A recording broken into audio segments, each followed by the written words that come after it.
in this dramatic announcement, which was kind of shocking but not surprising, I would say.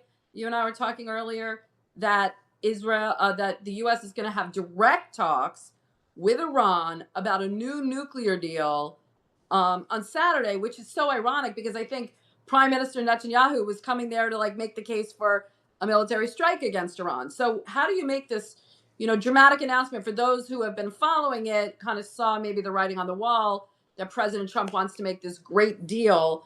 But what do you make of that?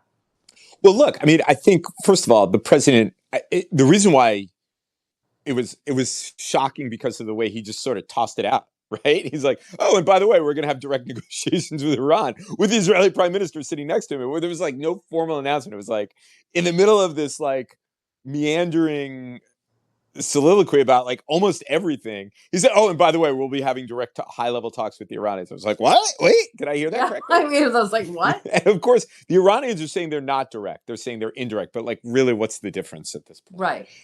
The other thing that's striking about President Trump, for all of his bellicosity on Iran and saying, Obama's deal was the worst deal ever, he's basically taken a book from President Obama's playbook. He's taken a page from President Obama's playbook. I mean, Obama was able to apply very serious and stringent sanctions on Iran. He just didn't call it maximum pressure. So, and the whole idea of these sanctions and restrictions on the Iranians are to bring them to the table for a negotiation. And President Trump has been absolutely consistent about his desire to do that. So the idea that Trump was going to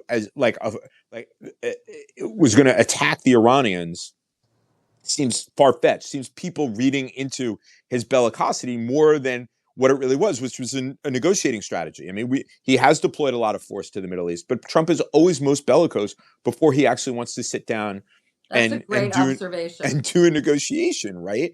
And there were previous times when it would have been perfectly legitimate for Trump to use military force against the Iranians in the summer of 2019, when the Iranians were seizing oil tankers, mining the Persian Gulf.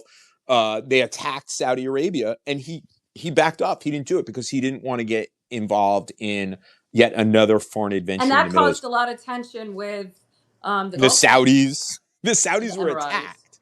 And it was standing U.S. policy that the United States would defend the oil fields of the Gulf from both internal and external threats. And the president said, hey, they didn't attack us. They attacked Saudi Arabia. And so there was tension with the Saudis, the Emiratis.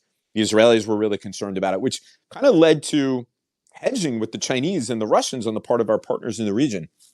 Nevertheless, to bring it forward, I think the president has been very consistent, and we're going to have this negotiation with the Iranians, and everybody's kind of like, okay, let's see what they come up with.